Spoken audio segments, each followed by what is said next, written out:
Buenos días a todos. Estamos en las jornadas de pensamiento jurídico, liberalismo contra conservadurismo. Veremos también si ese contra está bien o no.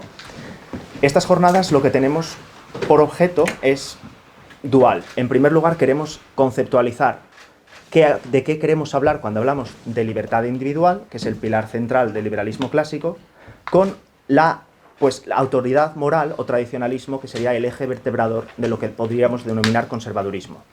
Esta conversación no es meramente política, sino que lo que queremos hacer es cuestionar cuál es el papel del derecho en la moderación o en el equilibrio de estos dos principios que podrían estar en una relación de competencia o de cooperación. Entonces, en el primer panel, que tengo el gusto de moderar, abordaremos la cuestión teórica desde la perspectiva iusfilosófica, desde la perspectiva teórica y filosófica. Y explicaré brevemente hacia dónde vamos con esto. Después tendremos la pausa para el café y en el segundo panel intentaremos operacionalizar estos principios teóricos y ver cómo se utilizan en la realidad jurídica de los operadores. Y tenemos la suerte y el gusto de contar con operadores de alto nivel. También entre los participantes, como veo algunas caras conocidas. Por tanto, vamos entonces entrando ya en el primer panel. De lo que queremos hablar, por tanto, es de esta relación que existe entre libertad individual y autoridad moral. Y cómo se deberían relacionar estas dos. El origen de esta cuestión no es nacional, es decir, no es puramente un debate español. Entonces, ya sabéis que la Asociación Derecho y Libertad tiene un poco su germen en la Federalist Society de los Estados Unidos, y este es un debate muy frecuente en las mesas americanas. Entonces, lo que queremos intentar ver es si esta discusión es capaz de transgredir esos límites nacionales y si es pertinente o relevante también en el contexto nacional. En los años 50 surgió la visión política, diría yo, llamada fusionismo, con Frank Meyer. Surge con un enemigo común, que es combatir las ideas del comunismo. Estamos en el periodo de Reagan, es decir, estamos con una visión, con una energía, con un ímpetu claramente político, de tener un enemigo político común.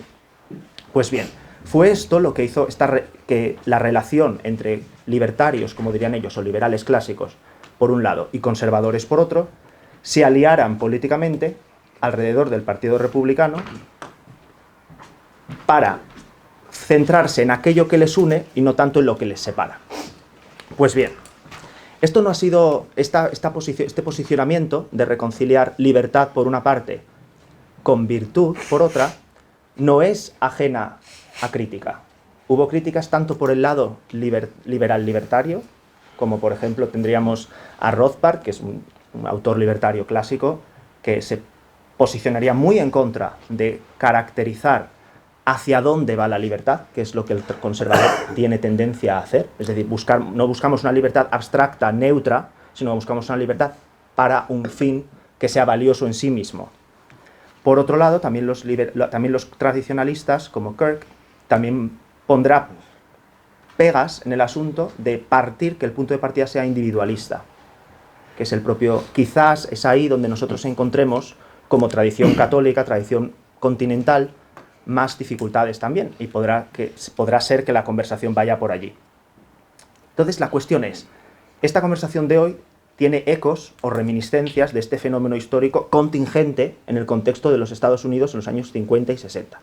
Veamos a ver si tiene pertinencia también en nuestro discurso hoy.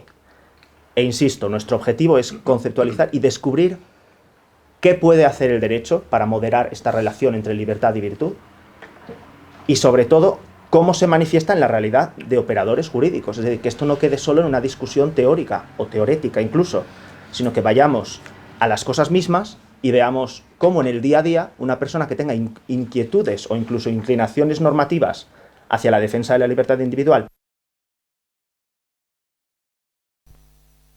de la Universidad Complutense de Madrid, miembro extraordinario del Consorcio Latinoamericano de Libertad Religiosa, del Consorcio Internacional de Estudios sobre Derecho y Religión y del Comité Honorífico de la Asociación Internacional para la Defensa de la Libertad Religiosa. Colaborador también de Hace Prensa y de la revista Omnes, autor de 11 monografías jurídicas, entre las que destaco un par de ellas, Derecho de Religiones, que es un manual, por cierto, que utilizo yo cuando doy Derecho Eclesiástico del Estado. De Religión y Espacio Público, los símbolos religiosos ante el derecho. Neutralidad del Estado y Espacio Público. Y Religión y Derecho Comparado, por el que recibió el Premio Internacional Arturo Carlo Iomolo en 2008.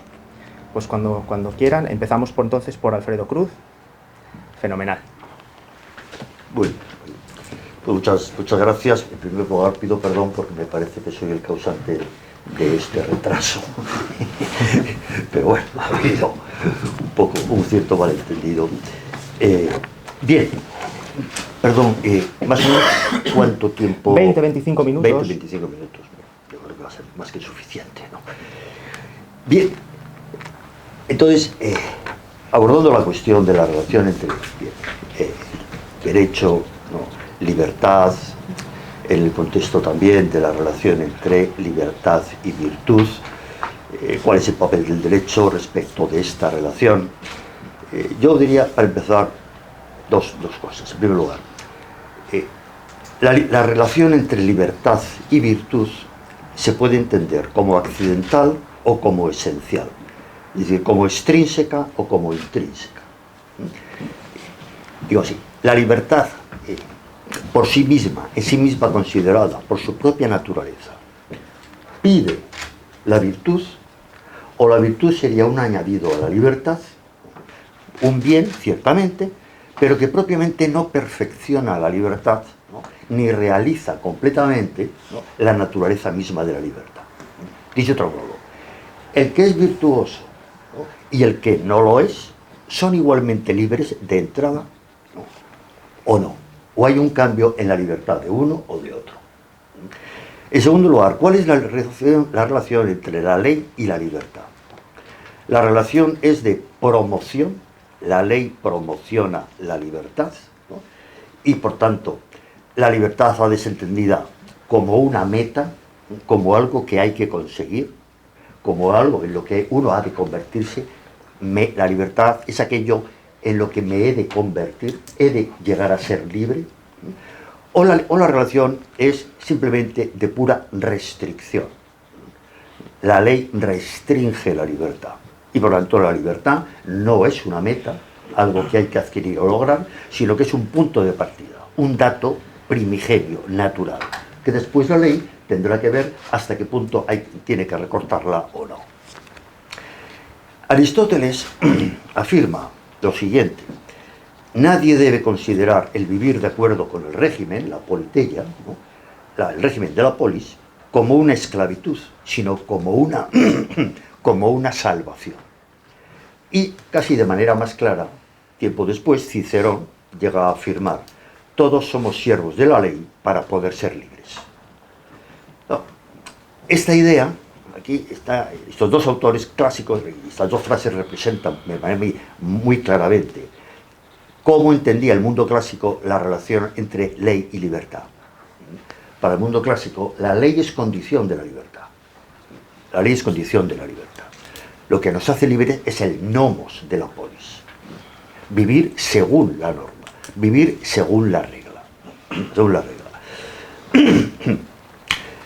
Como creo que se puede captar rápidamente, este modo de entender la relación entre ley y libertad, aquí estoy entendiendo o estoy asumiendo que cuando hablamos de derecho estamos hablando de ley, fundamentalmente.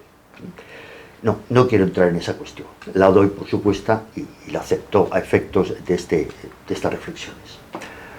En el mundo clásico, la relación entre ley y libertad, ya digo, es una relación intrínseca, es la ley la fuente de la libertad. Me parece que es muy claro la contraposición entre este planteamiento clásico y el planteamiento moderno. En el planteamiento moderno la relación va a ser la opuesta. La ley es una restricción de la libertad. En el mundo clásico la libertad es una meta humana. En el mundo moderno es un dato natural del que partimos.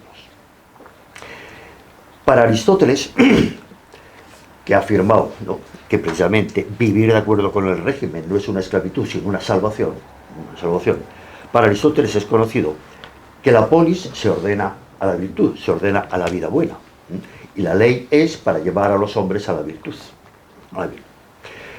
El hombre, según Aristóteles, son politicón, es un animal político. Por tanto, encuentra en la polis el desarrollo de la propia naturaleza. Solo se puede ser homo, solo se puede ser hombre en la polis. La polis, por tanto, es la condición de posibilidad de la perfección humana. Y esa perfección es tanto la libertad como la virtud. Las dos cosas al mismo tiempo e indisociablemente. Aristóteles distingue entre lo voluntario y lo electivo, o la elección. Y dice que de lo voluntario participan también los animales y los niños. Porque lo voluntario simplemente es poseer internamente el principio del movimiento. Tanto el animal como el niño se mueven a sí mismos. No hay que empujarlos, no son seres inertes. Por tanto, participan de lo voluntario, pero no participan de la elección, de la proairesis. No hay proairesis, ni en el niño ni en el animal. ¿Qué es la proairesis? ¿Qué es la elección? Es la perfección de lo voluntario, es la perfección del moverse a sí mismo. ¿Por qué? Porque es el moverse a sí mismo moviéndose al fin del movimiento. Aristóteles pone el ejemplo de los pájaros. Los pájaros se mueven a sí mismos, pero no saben lo que están haciendo, no saben cuál es el fin de su movimiento. Construyen el nido sin saber qué es lo que están haciendo. Y al final el nido está, pero no tienen posesión del fin. El fin es un resultado del moverse, no una intención. No una intención. La elección, por tanto, es propiamente la libertad, no lo voluntario. No lo voluntario. Por tanto, la libertad, la elección, es el moverse a sí mismo poseyendo el sentido de ese mismo movimiento.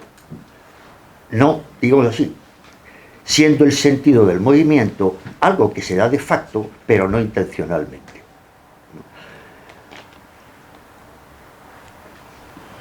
Por tanto, aquí ya podremos, identificar en la libertad, según la diferencia entre lo voluntario y la elección, dos dimensiones de la libertad. Lo que podría ser la dimensión, ¿no?, eficiente y la dimensión de sentido o valor.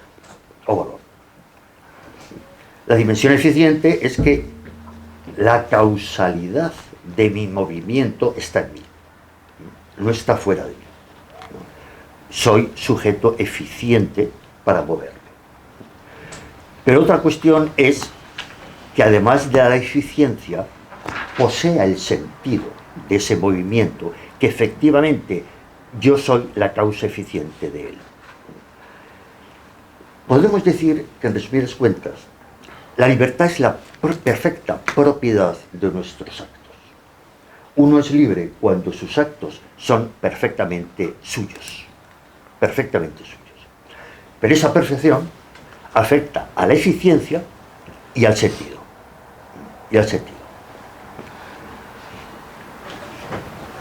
Soy más libre, podemos decir, cuanto más sentido tiene lo que hago y cuanto más mío es ese sentido. Soy más perfectamente propietario de mi acto. Y más aún, soy más libre, podemos decir, cuanto mayor es el sentido, ¿no?, y más mío es ese mismo sentido. Y la libertad se perfecciona cuando se perfeccionan los dos, digamos, valores o dimensiones de la libertad.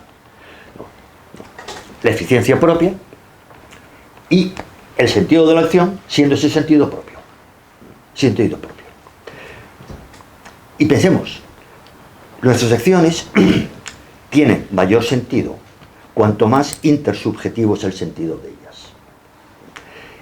El ejemplo más claro que podemos poner es el lenguaje. Nuestros actos de habla, ¿no?, el niño, ¿no?, ayer mismo estaba cenando en un restaurante y se oía al fondo un niño, ¿no?, los niños estos que están en la edad que han descubierto que pueden producir sonidos, y entonces están encantados de producirlos, ¿no? Y no paran de producirlos, pero no dicen nada. Pero yo creo que hay una cierta, ¿no?, satisfacción personal porque son oídos, ¿no?, son escuchados, ¿no? Bueno, han descubierto la eficiencia sonora, ¿no?, pero obviamente lo que dice no tiene ningún sentido, ¿no? Empieza a tener sentido cuando les enseñamos a hablar, ¿no?, cuando les enseñamos el lenguaje, cuando les enseñamos la gramática. ¿Pero qué es enseñarles la gramática? Enseñarles un sentido que es intersubjetivo, porque tu gramática es la mía también. Nuestros actos tienen sentido en la medida que el sentido que tienen es intersubjetivo, no puramente subjetivo. Bueno, una vez más, es una manifestación de que somos seres sociales. Y la acción se realiza en sociedad. Pues bien, ¿cuál es la actuación de la ley sobre la realidad entendida así? Pues es una potenciación de su sentido, no de su eficiencia, ciertamente, pero sí de su sentido. La ley es la medida de la ordenación y de la incorporación del ser humano a lo común, a la sociedad. La ley, no, es como las reglas de la gramática. Las reglas de la gramática lo que están haciendo es incorporarnos a una comunidad de habla. Si entendiéramos las reglas de la gramática como una restricción de nuestra capacidad de hablar, nos estaríamos equivocando profundamente. Como si atenerme a la gramática me quitara libertad a la hora de hablar, porque lo que yo hablo ya no es tan mío, ya es mío. Aquí no puedo dejar de recordar una cosa muy ilustrativa, yo creo, de la modernidad, ¿no? Nietzsche, que como saben todos ustedes, ¿no?, en un momento, ¿no?, así habló Zaratustra, dice: Dios ha muerto, ¿no?, entre todos lo hemos matado, ¿no?, ahora queremos que viva el superhombre, ¿no?, el superhombre. Bueno, ¿qué significa Dios ha muerto? ¿Por qué Dios? Porque Dios es el logos. El superhombre es una libertad entendida, ¿no?, más allá del logos, porque el logos sería una restricción de la libertad. Pero en otra obra, El crepúsculo de los ídolos, entonces Nietzsche llega a decir: me temo que no nos habremos librado de Dios por completo mientras sigamos creyendo en la gramática. En la gramática. ¿Qué es creer en la gramática? Aceptar que el sentido de mis actos, en este caso de mis actos de habla, procede de mi sometimiento a unas reglas que yo no me he dado. Y eso es lo que, por decirlo así, le revienta a Nietzsche. No ser yo, ¿no?, el principio y la fuente exclusiva del sentido de mis actos. De mis actos. Bueno, creo que es la expresión, si se quiere, más brutal, ¿no?, de la concepción moderna de la libertad y del modo moderno de entender la relación entre libertad y ley. Y ley. En el mundo clásico, ya digo, la ley es fuente de la libertad porque la ley es fuente de sentido de mis actos, porque es lo que permite que mis actos tengan un sentido intersubjetivo, no puramente individual y subjetivo. En la medida en que la ley me incorpora a una comunidad, sea una comunidad de habla, o una comunidad política, o una comunidad religiosa, en la medida en que la ley es lo que me incorpora a una comunidad y me permite ser sujeto de un sentido intersubjetivo, hace que mis acciones tengan más sentido. Y por tanto me libera, ¿no? Lo que dice Cicerón: todos somos siervos de la ley para ser libres. ¿De qué nos libera la ley? De la acción fútil, de la acción trivial, de la acción insignificante, porque solo tendría sentido para mí. Me libera de lo individual, y lo individual es lo irrelevante, lo fútil, lo vacío. Y al mismo tiempo esa ley que me libera es la que tiene como función ¿no? Llevarme a la libertad, perdón, a la virtud, a la virtud, ¿no? La ley tiene como misión llevar a los hombres, ¿no? ¿Por qué? ¿En qué sentido la ley lleva a los hombres a la virtud? Como todos bien sabemos, y hemos repetido 1000 veces, la virtud se consigue por repetición de actos. Actos que en sí mismos son buenos. La paradoja, que ya lo señala Aristóteles, es ¿cómo puedo hacer lo bueno sin ser yo bueno todavía? ¿Cómo puedo hacer lo bueno y además no solo hacerlo, sino reiterarlo para alcanzar la virtud si todavía no tengo la virtud? Bien, eso solo es posible si tengo una ayuda externa, si cuento con un principio extrínseco. ¿Eso qué es? La ley. Es lo que es la ley. Es como el que no sabe subir escaleras, pero consigue subir escaleras porque hay una barandilla. Hay una apoyatura externa. Sin ley no se puede adquirir la virtud. No se puede. Primero, porque sin virtud no se puede identificar el acto bueno. Segundo, porque sin virtud no se puede reiterar el acto bueno. Es la ley la que me proporciona esas dos necesidades. Me dice cuál es el acto bueno y me permite, ¿no?, reiterarlo.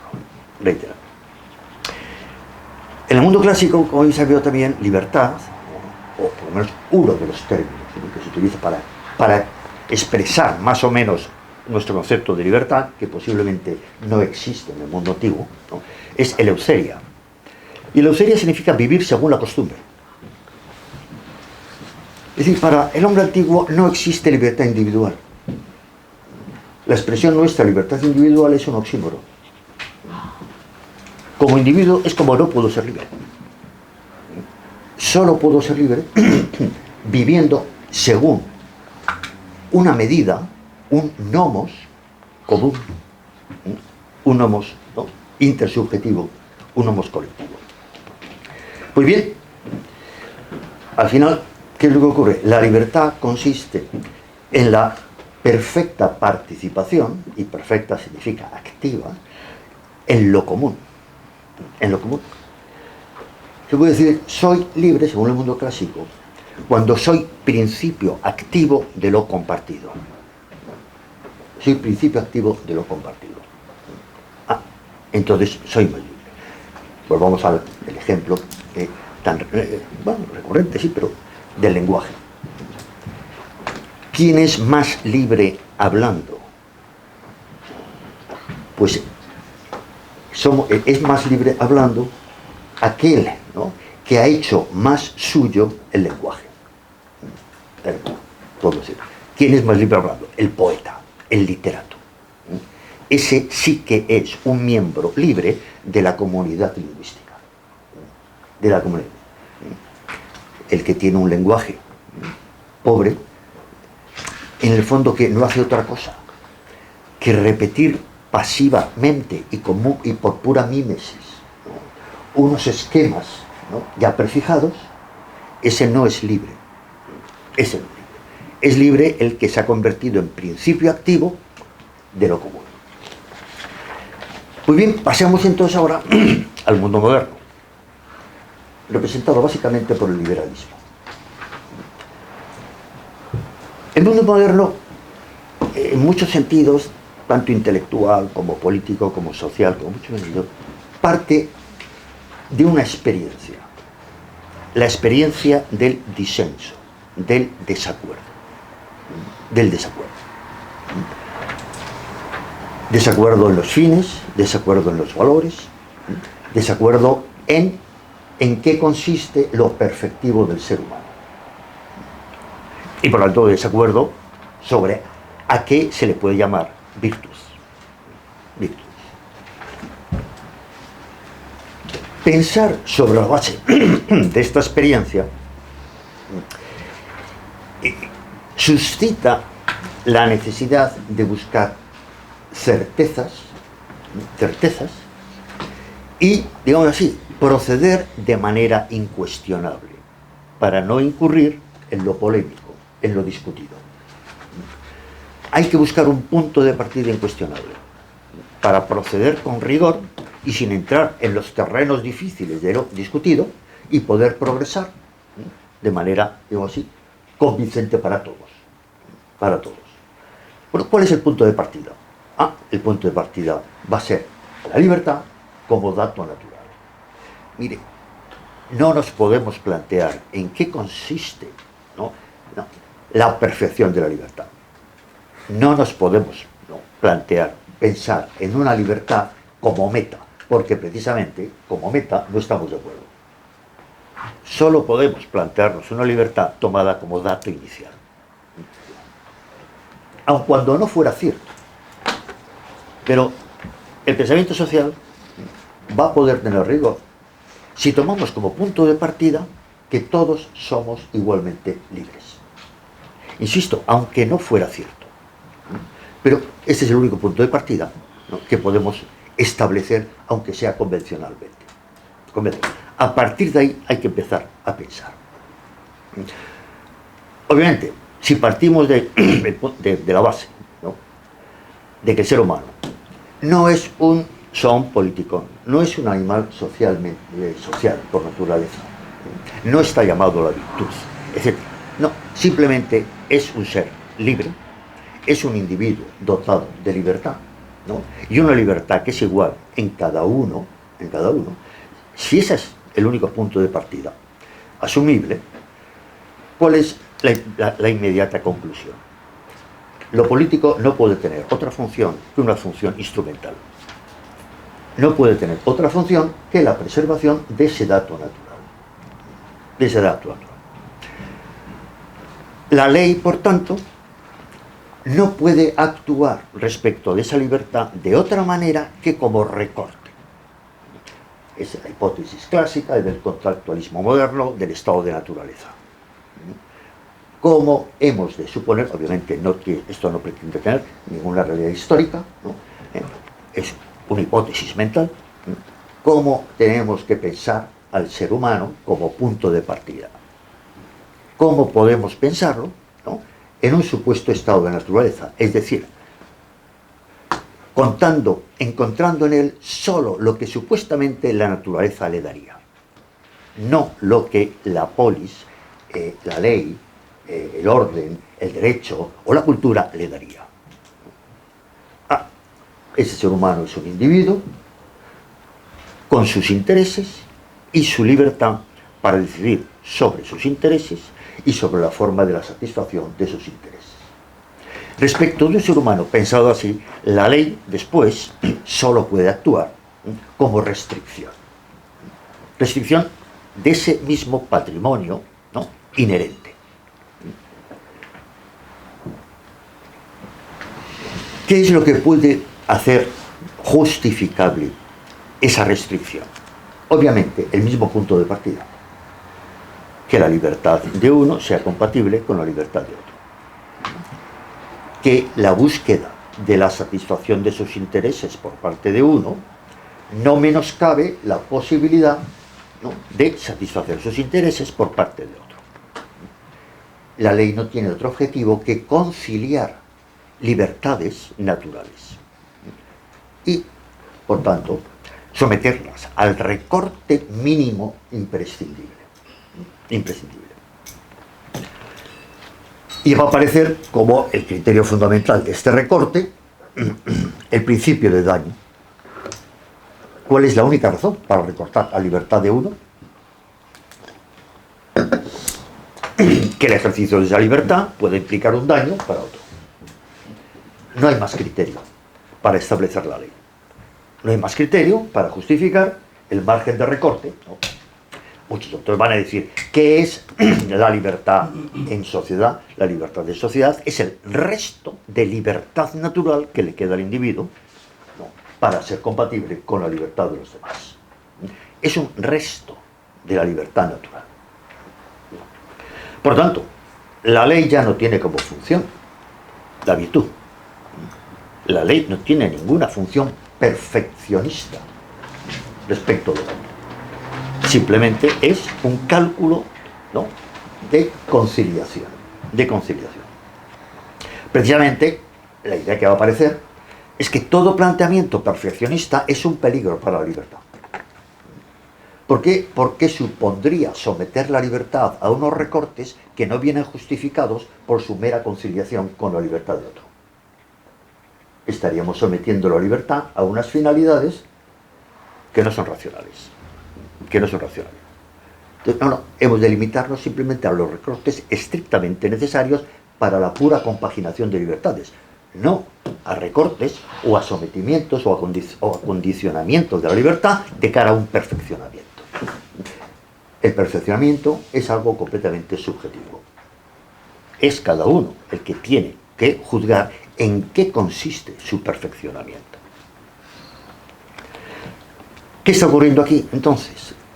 Que la libertad se está reduciendo a la posesión fáctica de la acción, sin referencia alguna al sentido, a la calidad.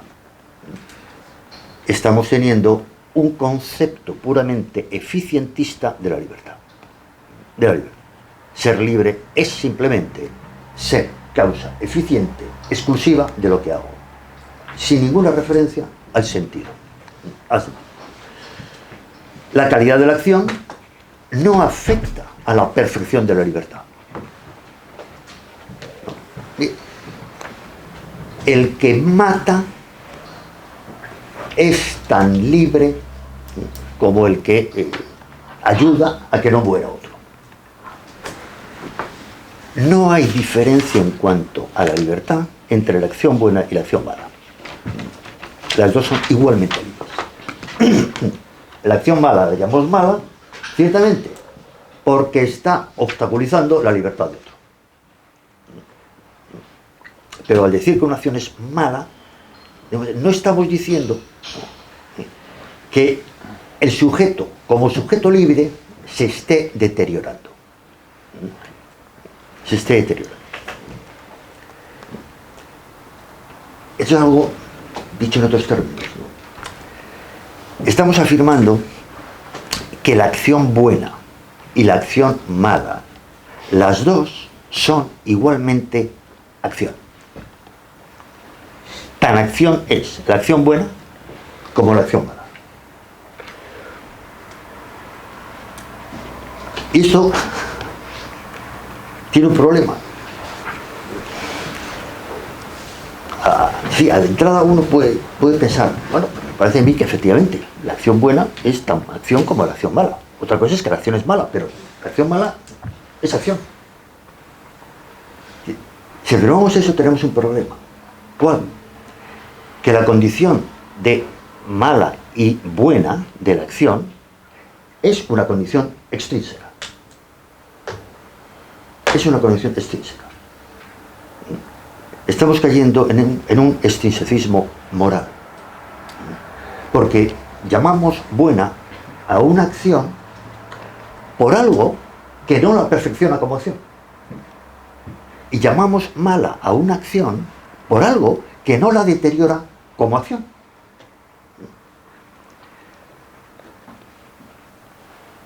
Es como decir que, digamos así, lo que, no soy muy futbolero, lo reconozco, y para poner un ejemplo de fútbol me cuesta, pero es, no sé, es como, decimos que lo que hace Messi, ¿no?, en el campo de fútbol, y lo que hace, bueno, no sé, no puedo poner ningún nombre, pero imaginemos el peor futbolista del mundo, ¿no? Es decir, lo que hace uno y lo que hace otro, las dos son igualmente fútbol. Tan fútbol es lo que hace Messi como lo que hace, ¿no?, el que no va, ¿no?, vamos, al balón aunque quiera, ¿no? O como cuando un pianista, ¿no?, Rubinstein, toca el piano y cualquiera, a lo mejor, bueno, no cualquiera, no, aquí puede haber grandes pianistas, pero como si yo me pongo al piano y digo, oye, mire, lo que tú haces no es tocar el piano, eso es aporrear las teclas, pero a eso no le llamamos tocar el piano. La diferencia entre bondad y maldad no puede ser una diferencia que deja a la actividad en sí misma considerada intacta, ¿no? La acción buena es buena porque es plenamente acción. La acción mala es mala porque es imperfectamente acción. Es imperfectamente acción. ¿Eso qué significa? Que efectivamente la bondad de la acción tiene que ser perfección de la libertad. El sentido o bondad de la acción tiene que estar perfeccionando la dimensión eficiente de la acción. La dimensión eficiente. Pero en el pensamiento moderno ocurre lo contrario. ¿Por qué? Porque el punto de partida es la libertad, como pura eficiencia. Como pura eficiencia. Ahora bien, la libertad, así entendida modernamente, entonces, tanto menos recortable es la libertad, cuanto más inocuo sea su ejercicio. Si el criterio para el recorte es el daño a otro, en la medida en que el ejercicio que yo hago de mi libertad, oye, no te afecta para nada a ti, no le afecta a nadie, no hay ninguna razón para recortarlo. Para recortarlo. Pero cuando una acción no hay razón para recortarlo porque no afecta a los demás, cuando es completamente inocua. Es decir, cuando es completa y perfectamente individual. Individual. Dicho de otro modo, cuando no hay ninguna razón para decirle a alguien, ¿no?, que no se habla así, que no se dice así. ¿Cuándo? Cuando no está hablando a nadie. Cuando está hablando a las paredes. Mira, a las paredes puedes hablarle como quieras, ¿no? O si estás hablando tú solo, puedes decir, ¿no?, la mesa es colorado, no importa que no coincida género y sustantivo y adjetivo, en género y en número. No importa porque estás hablando contigo mismo. ¿No? Solo hay razón para limitar la libertad, digamos así, ¿no?, para limitar la eficiencia en el modo de producir sonidos, ¿no?, cuando te diriges a otro. Pero no cuando estás hablando contigo mismo. Entonces produce los sonidos que quieras. Cuanto más trivial es la acción, menos está justificado su recorte. Cuanto más trivial es el ejercicio de la libertad, menos razón hay para recortarlo. Bueno, ¿qué es lo que produce esto? La búsqueda de una libertad, ¿no?, precisamente en lo trivial. Porque es en lo trivial cuando la eficiencia puede ser completa. Puede ser completa. La búsqueda de libertad es una búsqueda que se hace sacrificando el sentido en aras de la eficiencia. Hay un autor francés que publicó un libro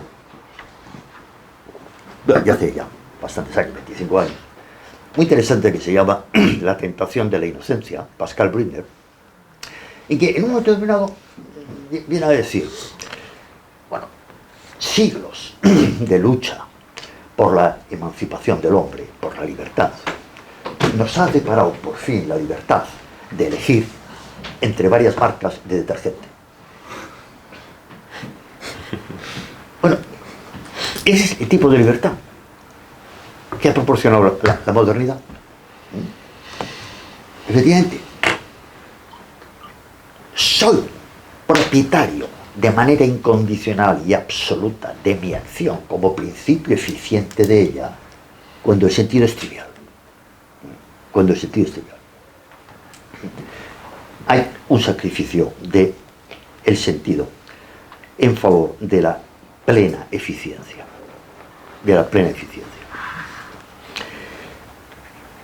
Hay un autor muy interesante que pasa por liberal, pero a mi modo de ver me parece que si es liberal, es un liberal bastante heterodoxo. Se llama Joseph Ras. Y Ras dice una cosa, reconoce algo con gran lucidez. Dice, el liberalismo se caracteriza, entre otras cosas, por una antropología individualista. El modo de entender, el modo liberal de entender al hombre es como individuo, ¿no? Y dice, pero curiosamente el individualismo no es capaz de dar razón del valor de la libertad, del valor de la autonomía individual, que es el valor que supuestamente, ¿no?, digamos, defiende, ¿no?, por encima de todo. Dice, ¿por qué? Porque está reduciendo la libertad a no interferencia. Lo que estoy diciendo, ¿no? a que la eficiencia sea completamente mía, sin recorte. ¿No? Sin recorte. La libertad es no interferencia sobre otro. Sobre otro. La frase que tantas veces hemos escuchado, ¿no? La libertad de uno termina donde empieza la libertad de otro. Por tanto, ¿qué es la libertad? El ámbito de no interferencia que nos queda entre nosotros. No interferencia. Pero dice, pero la no interferencia no es un valor en sí mismo considerado. No es un valor. La libertad no es sólo susceptible de recorte o no recorte, de más o menos recorte, de cálculo, sino que es susceptible de sentido. La libertad puede ser valor cuando, además de ser capacidad fáctica de llevar a cabo algo, además eso tiene valor. No es la pura capacidad fáctica, ¿no? Nadie considera un gran valor la libertad que uno tiene cuando está perdido en el desierto del Gobi de elegir dónde quiere morirse de hambre o de sed. ¿No? Mira, lo importante es que tú te vas a morir ya, pero tú eliges dónde vas a morirte de sed. Allá, en esa duna, o allá, en esa otra duna. ¿No? Disfruta de tu libertad. Dime, para esa libertad prefiero ser esclavo, ¿no? O sea, prefiero que me saquen del desierto contra mi voluntad, ¿no? Bueno, es lo mismo. La libertad de entrar en un supermercado y poder elegir el detergente, pues mire, sí, soy yo el que lo hace, pero la verdad, mucho valor tampoco tiene, ¿no? Total, si pierdo esa libertad, tampoco me parece que esté perdiendo tanto. El valor de la libertad no radica en el solo hecho de ser yo el que elige. Insisto, que es en donde está poniendo el acento el planteamiento moderno. Eres tú el que elige. No, el valor de la libertad está en el tipo de elecciones que puedo hacer. El valor de la libertad está en el valor de las opciones que pueden llegar a ser mías. Ahí está el valor de la libertad. ¿Sí? Y por eso Ras dice, mire, podemos convertir la libertad en valor si la libertad consiste en poder participar en bienes con valor intrínseco, que solo pueden ser bienes colectivos. Bienes con valor intrínseco significa bienes que no son instrumentales meramente, instrumentales al servicio de esa libertad individual. De esa libertad. Es decir, la libertad es valor si consiste en tener acceso a algo que trasciende mi mera condición individual. Mi mera condición individual. La libertad de aprender tiene valor porque el aprendizaje es la incorporación a un mundo más rico que mi propia individualidad. Eso es lo que hace falta. Y por lo tanto, la sociedad es condición del valor de la libertad porque es la sociedad la que me proporciona bienes de valor intrínseco a los cuales puedo tener acceso. Ser libre, y esa libertad tiene valor, tiene sentido, cuando ser libre consiste en tener acceso a bienes colectivos de valor intrínseco. La política, la función de la política respecto de la libertad, ¿cuál es entonces?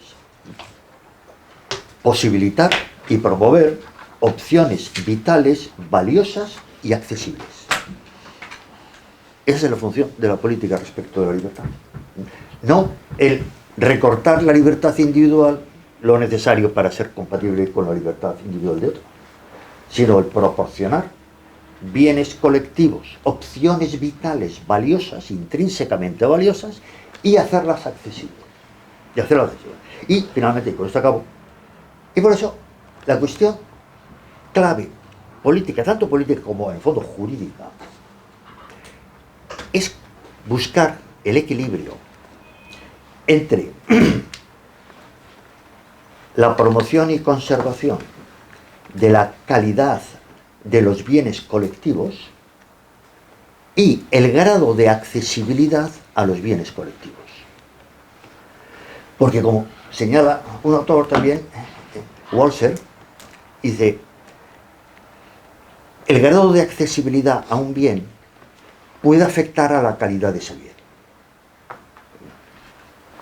El ejemplo que muchas veces he puesto hablando de esto es el siguiente.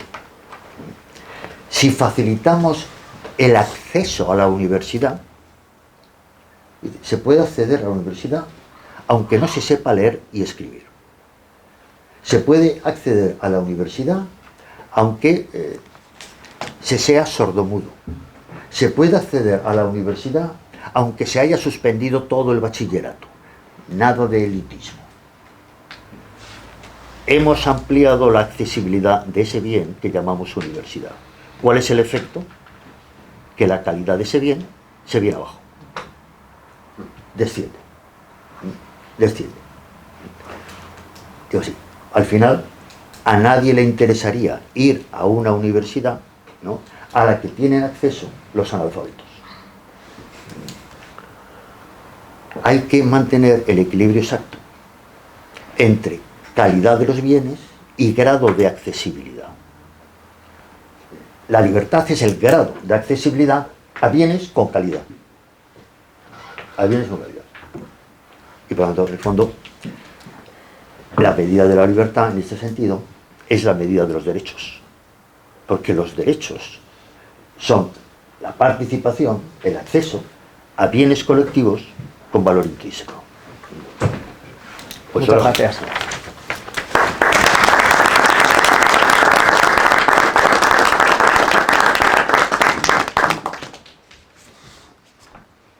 Cuando quiera.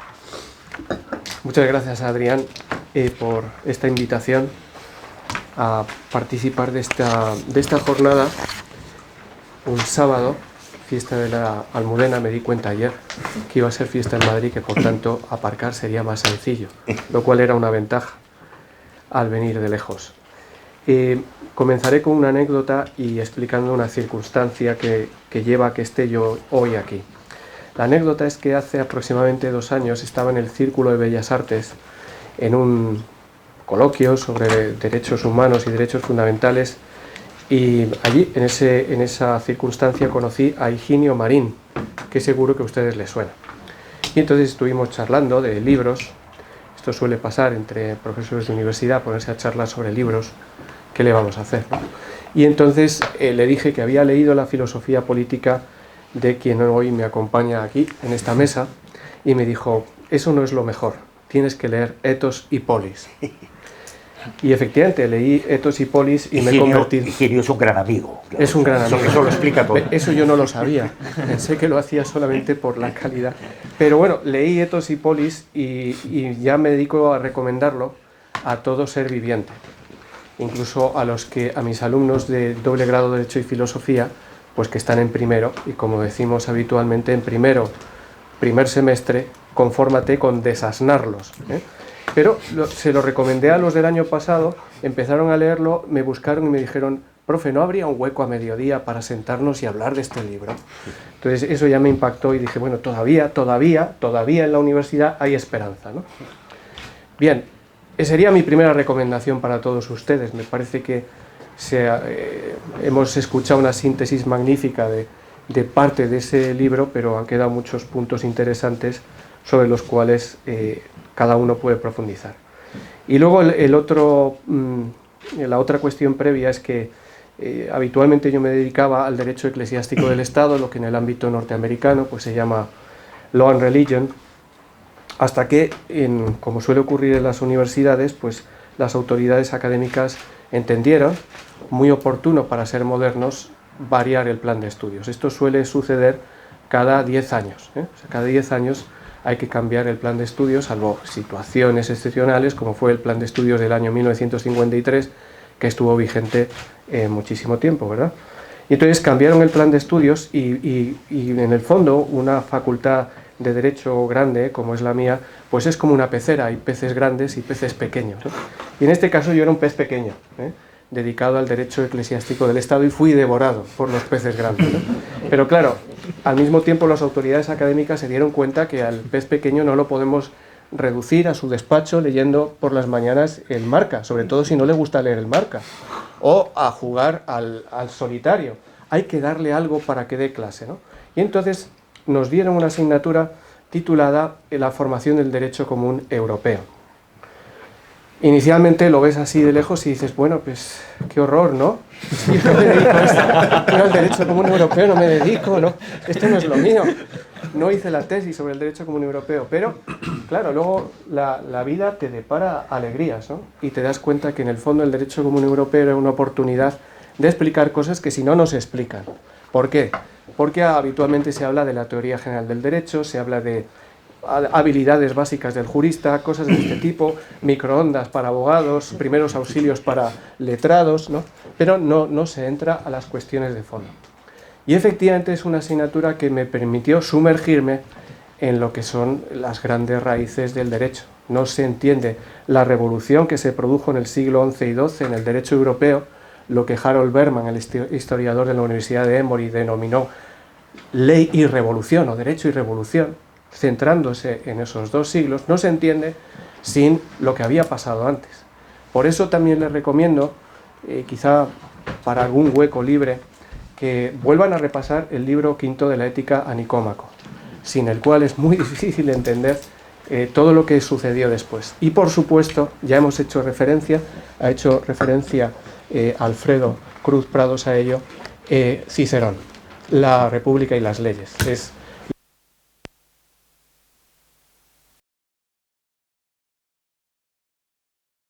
La ley es legítima si tiene el carácter, ¿no?, de venida de fuera. Por ejemplo, en Platón es muy interesante la figura del legislador, ¿no?, del Nepotetes, las figuras clásicas, Solón, Licurgo, ¿no? Pues para él la figura del legislador lo que dice es que el legislador da la ley fundacional a la ciudad, ¿no? ¿Y qué hace después? Abandona la ciudad. Abandona la ciudad. ¿Por qué? Porque el que queda sometido a esa ley no puede ser el mismo que se le ha dado. Lo que legitima la ley es venir de algo que no soy yo. Ese algo, en el mundo antiguo, puede ser un mito, el mito fundacional de Esparta, el mito fundacional de Tebas o de Atenas. La figura heroica, mitológica del gran legislador. Obviamente, en la tradición judeocristiana puede ser Yahvé, el que ha dado la ley a su pueblo, etc. Y en el mundo medieval, la ley se legitima por su ancestralidad, porque precisamente no ha surgido del mismo momento en el que están los sometidos a ella. Pertenece a un momento anterior difícilmente datable. Eso es lo que legitima la ley. Y en el mundo moderno ocurre lo contrario.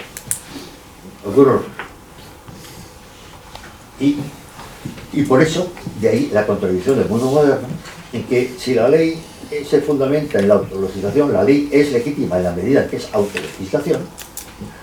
¿Qué ocurre? Que la ley, obviamente, está permanentemente a disposición de los sometidos a la ley. Eso lo tuvimos aquí mismo en España, cuando se produjo el famoso intento de referéndum en Cataluña, que respondían, ¿no?, los pro referéndum. Los contrarios les argumentaban por la Constitución. Oiga, pero es que ese intento de referéndum es anticonstitucional. Y la respuesta que era: ¿por qué estamos sometidos a una ley que no nos hemos dado nosotros mismos, sino que se estableció en 1978? Si la ley es legítima en la medida en que es autolegislación, la ley solo es legítima en la medida en que es presente. Y por lo tanto, es inconcebible sentirme o entenderme ligado a un acto de autolegislación que no fue el mío. Entonces, esa es la gran paradoja a la que está sometido el planteamiento actual.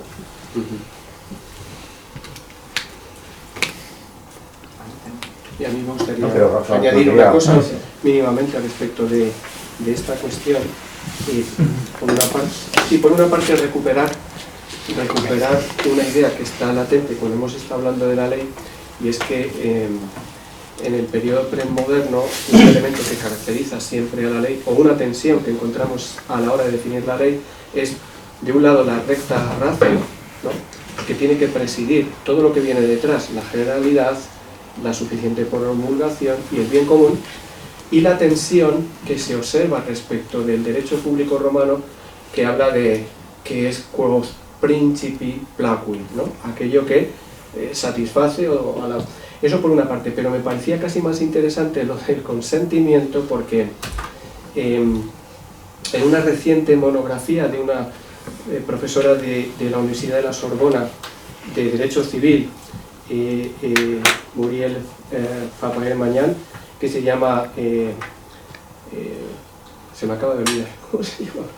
La institución de la liberté. En esa monografía ya dice que hemos llegado a un momento en que ese derecho liberal ha caído en una falacia, y la falacia es la del consentimiento. Y el consentimiento legitima las lesiones, la esclavitud, vender, o aquel caso absolutamente increíble, ¿no?, del que en un periódico puso el anuncio de comérselo. Sí, en Alemania, ¿no?, y que fue efectivamente condenado curiosamente por atentar contra la dignidad, que es un derecho del...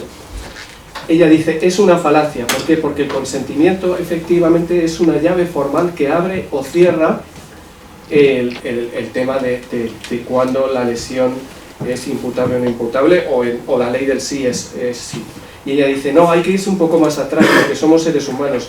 A lo mejor detrás de ese consentimiento no hay verdadera libertad. Y ahí sí que es imposible introducirse con éxito desde el punto de vista del derecho. ¿Por qué? Porque sigue vigente ese aforismo, creo yo, todavía sigue vigente, de internis non judicamur. Es decir, el derecho no entra más allá de lo que se pone de manifiesto. Bueno, que con el discurso de odio desaparece. Yo creo que es la gran limitación del internis non judicamur, ¿no?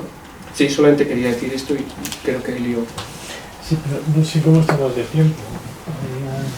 Como empezamos 5 minutitos tarde, estaríamos ahora el momento para tomar la pausa. Bueno, la pregunta que me surge, voy a agradeceros mucho la presencia y vuestras intervenciones. La pregunta que me surge es, ¿estamos en un momento liberal o post-liberal?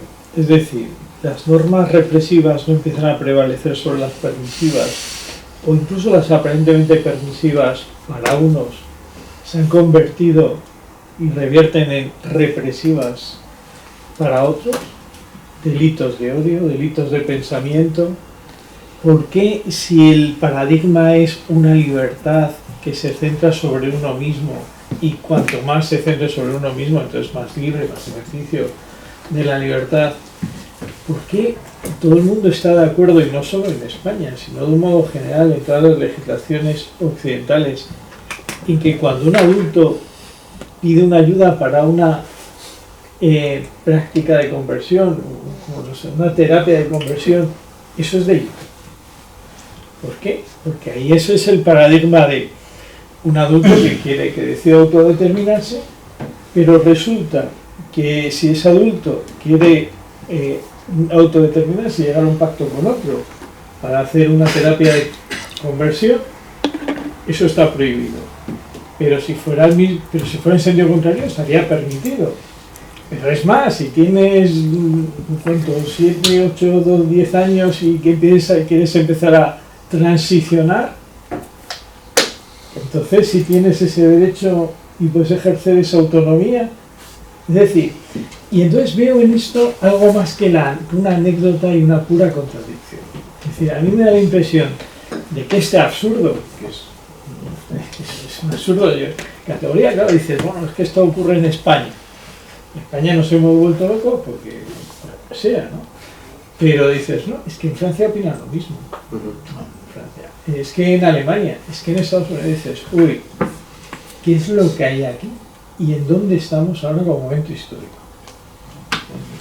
¿Podría añadir un pequeño, porque así ya la respuesta, porque quiero hacer una pregunta muy parecida, que tiene que ver con la introducción de Adrián, de esta alianza conservadurismo-liberalismo, dicho de manera muy breve, quizá muy simplista, para no alargarme y que sobre todo contestar a lo de Elio, que es más interesante, pero que está tan vinculado, que es lo que quería decir. Digo, vamos a ver, nosotros, desde un punto de vista conservador, quizá hemos hecho esa alianza con el liberalismo en la idea de que el enemigo común, como decía Adrián, es un Estado que está imponiendo estas cuestiones y nosotros ya, por así decirlo, digo de manera muy simplista, un poco exagerada, concedemos el contenido de las leyes y centramos la batalla en la libertad, asumiendo un esquema liberal. Y por tanto, usted déjeme que yo eduque en la virtud, usted déjeme que en mis colegios pueda educar a niños, usted déjeme que en mi ámbito defienda la familia, la vida, etcétera, que eso dará su fruto en el futuro, pero usted déjeme esa libertad y yo le concedo a usted el contenido de las leyes. Es imposible que eso dure en el tiempo, lo ha demostrado históricamente. Yo me había creído este discurso, pero históricamente lo que se ha demostrado es lo que acaba de decir Elio. Y creo que hay una razón natural para esto, que es que ningún orden político puede tolerar que haya ámbitos de libertad que cuestionan los valores fundamentales de ese orden político. O sea, va contra el orden público actual negar cuestiones como el aborto, la cuestión del género, etcétera, etcétera. Llega un momento en que ningún orden político, ninguno, por muy liberal que sea, puede permitir que haya ámbitos de libertad en los que se nieguen los valores fundamentales de ese orden político. Nosotros no permitiríamos nunca que hubiera colegios en que se enseñara la ablación del clítoris o no sé qué, no sé cuántos, y ellos tampoco nos van a permitir. Yo creo que esa apuesta por la libertad en un sentido liberal estratégicamente, que podía tener un sentido histórico, podía parecer tenerlo, ha fracasado, y creo que eso explica en cierta medida lo que estaba diciendo él. Entonces, efectivamente, uno tiene la impresión de que ya vive en un momento posliberal, aunque parte de sus postulados siguen en pie, como quizá en un edificio o en un palacio sigue en el frontis un lema, ¿no? Y nos lo seguimos creyendo, hay una inercia, cuando en el fondo el momento posliberal está ya declarado a través de la teoría crítica, que no sería más que una cabeza más, una hidra más que ha surgido del marxismo, me parece. Y respecto de lo otro, efectivamente es muy desconcertante como estricto dato, es decir, que las operaciones de conversión, o como se las quiera llamar, las terapias de conversión, estén prohibidas. Yo no puedo dar una respuesta, pero sí un paralelismo de análisis. Para algunos autores, la teoría crítica es una cuasi religión. Y entonces, en este punto, estamos observando lo que en algunas corrientes islámicas observan respecto de la apostasía. La apostasía nunca es permisible, no es parte de la libertad. Trasladémoslo al campo de la ideología de género. La terapia de conversión es una forma de apostasía y por tanto jamás es permisible.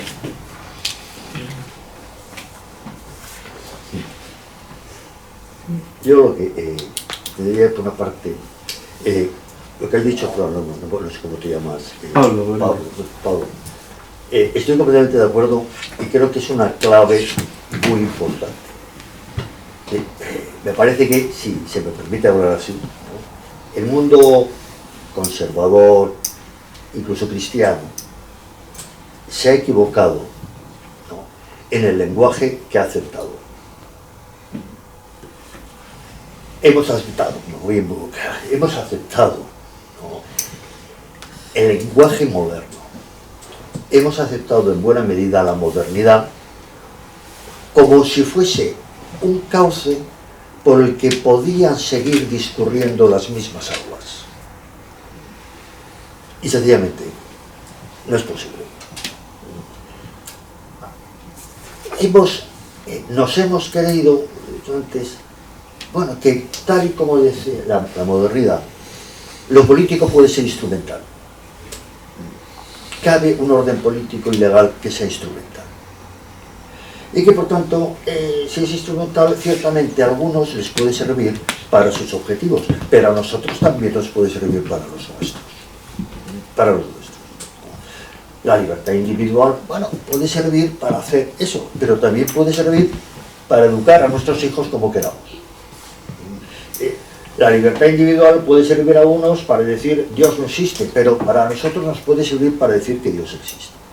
¿No? Podemos estar en pie de igualdad. Bien, no es cierto. No es cierto. Porque en verdad no cabe un orden político instrumental, como no cabe un orden político neutral. Es que la neutralidad no cabe. No cabe. Cuando, antes decía, el criterio del ejercicio del ejercicio de la ley sobre la libertad es el principio de daño, ¿no? Y efectivamente, de aquí surgen los tipos de argumentación que ha dicho Rafael. Oiga, si usted no quiere divorciarse, no se divorcie, pero no impida que el que quiere divorciarse lo pueda hacer. Oiga, usted si no quiere morir cuando tiene una enfermedad, no muera, pero deja que no obligue al que está enfermo a seguir viviendo más de lo que quiere vivir, etc. Y en buena medida estos argumentos nos los hemos creído. Bueno, ciertamente a mí me parece mal, ¿no?, el divorcio, pero ¿quién soy yo para obligar a otro a no divorciarse? Ciertamente me parece mal la eutanasia, pero ciertamente tampoco puedo obligar a nadie. Nos los hemos creído, sin darnos cuenta de que ahí no hay ninguna neutralidad. ¿Por qué? Porque, mire, un matrimonio en el que usted se puede divorciar si quiere y usted se puede no divorciar si no quiere, ese matrimonio ya no es lo mismo que el otro. Es decir, tú estás casado con el mismo tipo de matrimonio que está casado el que se va a divorciar. No creas que tu matrimonio es más que el del otro porque tú no te divorcias. Porque tu no divorcio es una cuestión de facto, no de jure. Y si también se pueden casar personas del mismo sexo, no te hagas ilusiones. Lo que hay entre tú y tu mujer es lo mismo que lo que hay entre dos varones o dos mujeres. A efectos sociales no hay más. La diferencia es una cuestión de preferencia individual y subjetiva. Nada más. Pero te han cambiado tu vida, porque ahora no es más, ¿no?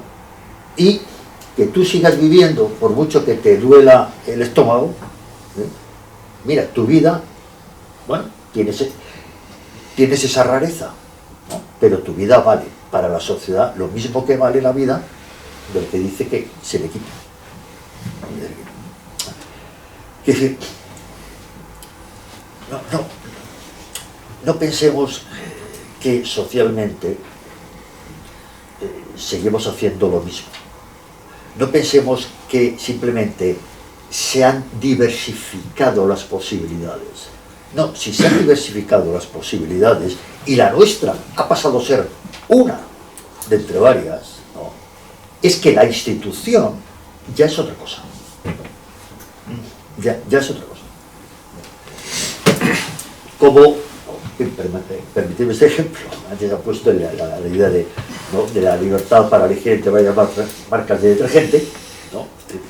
Bueno, si resulta que ahora entre las posibilidades de elegir en un supermercado, ¿no?, están venenos, y yo puedo elegir entre yogures, sí, detergentes, pero también venenos, ¿no?, está ahí, ¿no?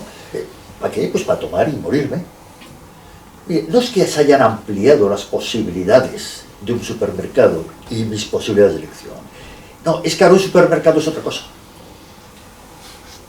Lo que ha cambiado es la naturaleza de esa institución social, vamos a hacer así, ¿no? Y por eso hay esa oportunidad, ¿no? Pero obviamente, una vez que entras en el supermercado, tu preferencia por una caja de cereales para tus hijos, o tu preferencia de un poco de arsénico para morir, son cuestiones subjetivas. No afecta a la naturaleza de lo que estás haciendo. ¿Lo ves? Bueno, creo que eso es fundamental, ¿no? Si la libertad solo tiene como límite el principio de daño, también lo que comentaba Rafael, ¿no? Es decir, aquel caso de un tipo en Alemania que publicó, de, bueno, yo estoy dispuesto a dejarme matar con tal de que el que me mate me coma, ¿no? El caníbal de Rotemburgo. Sí, y entonces un tipo se presenta, oye, yo lo hago, ¿no? Entonces efectivamente la mata y se lo zapa. Bien, ¿no? Y luego le acusan y el tipo decía, bueno, ¿a mí de qué me acusan? ¿No? Yo he hecho, era un contrato libre, ¿por qué? Claro, oiga, si el principio es el principio de daño, el daño tiene que ser el daño no consentido, pero no el daño consentido. No. Yo, si el daño es consentido, no puede ser un principio, no puede ser una razón para limitar la ley. Para limitarla. Bueno, ¿a qué voy? Cuando un orden legal se presenta como neutral, simplemente restrictor de una libertad en la medida en que su ejercicio sea impedimento de otra libertad, ¿qué ocurre? Que respecto de lo instrumental, lo sustancial pasa a ser subjetivo. Lo sustancial lo pone el sujeto, ya que el sistema no lo pone. Y entonces entramos en las paradojas que decía él. Oiga, yo es que considero un daño que alguien, ¿no?, quiera transicionar, quiera dejar de ser homosexual. Porque está yo sé, desacreditando mi identidad de homosexual. Socialmente se está desacreditando mi identidad. ¿Por qué? Porque va a admitir que cabe un tratamiento médico para dejar de ser homosexual, inmediatamente la condición homosexual está siendo desacreditada. Está pasando, está siendo tomada como una anomalía, que es lo que no puedo consentir en sociedad. ¿No? O sea, pensemos, es como si dijera, se permite un tratamiento psicológico para dejar de ser católico. Entonces, psiquiatras especializados en transición religiosa. ¿No? Usted que es católico, usted quiere pasar a ser, ¿no?, del Hare Krishna, sí, yo se lo facilito, pero el modo de transicionar es una terapia psiquiátrica. ¿Eso qué significa? Oiga, ser católico, sí, está siendo una patología. Oiga, eso me hace daño. Esa libertad hay que arreglar. Los contenidos pasan a ser completamente subjetivos, precisamente porque el sistema se presenta como neutral e instrumental. ¿Cómo se llama? Por lo tanto, no hay ningún control respecto de los contenidos. ¿Qué es daño? ¿Qué no es daño? Mire, eso queda a la creatividad social, porque el sistema no puede fijarlo de una vez para siempre. No puede fijarlo. Entonces, efectivamente, se da la paradoja de que ese sistema que aparecía como mínimamente intervencionista, ¿no?, tolerante, abierto, se va convirtiendo cada vez más en dogmático. En dogmático. Pero sencillamente porque es la sociedad la que lo lleva en esa dirección. No sé si... Bueno, pues concluimos este primer panel. Muchísimas gracias a los ponentes y a todos los participantes. Y ahora creo que tenemos una pausa de café. Muchas gracias.